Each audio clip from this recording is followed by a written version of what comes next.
ప్రియమైన ఆంధ్రప్రదేశ్ రాష్ట్ర ప్రజలందరికీ గణతంత్ర దినోత్సవ శుభాకాంక్షలు, అభినందనలు.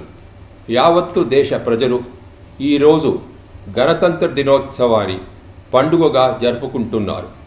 ఈ శుభ సమయంలో మన దేశ స్వాతంత్ర్యం కోసం పోరాడిన ఎందరో అమరవీరులను, త్యాగమూర్తులను స్మరించుకుందాం. ఆ మహనీయుల ఆశయాల సాధనకు మనమందరం కృషి చేద్దాం. నిరంతర కృషి పథకాల అమలు ద్వారా ఆంధ్రప్రదేశ్ అభివృద్ధి పదంలో పయనిస్తున్నది. గత 4 సంవత్సరాలుగా నా ప్రభుత్వం 10.52% సగటు అభివృద్ధి సాధించింది.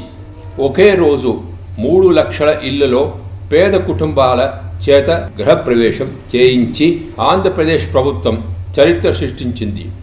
నా ప్రభుత్వం మొదటిసారిగా రైతు రథం పథకం ద్వారా రైతులకు ట్రాక్టర్లు పంపిణీ చేసింది.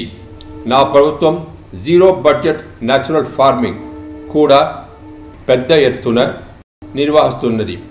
పోలవరం ప్రాజెక్టుతో ఈ సంవత్సరంలో గ్రావిటీ ద్వారా నీరు అందించాలని నా ప్రభుత్వం దృఢ నిశ్చయంతో ఉంది. నా ప్రభుత్వం పెద్ద ఎత్తున నదుల అనుసంధానం చేపట్టి సాగునీరు, త్రాగునీరు ఉపయోగానికి అధిక ప్రాధాన్యం ఇస్తుంది. నా ప్రభుత్వం ముఖ్యమంత్రి యువనేస్తం పథకం ద్వారా 3.3 లక్షల యువతకు ఆర్థిక సహాయం చేస్తుంది. ఆంధ్రప్రదేశ్ రాష్ట్రం విద్యుత్ ఉత్పాదనలో మిగులు రాష్ట్రంగా నిలిచింది. సుస్థిర పాలన మరియు సమర్థ నాయకత్వంలో ముందుకు వెళ్తుంది. నా ప్రభుత్వం 6వ విడత జన్మభూమి మా ఊరు కార్యక్రమాన్ని విజయవంతంగా చేపట్టి ప్రభుత్వ ఫలాలను ప్రజలకు మరింత చేరుగా తీసుకువెళ్ళింది.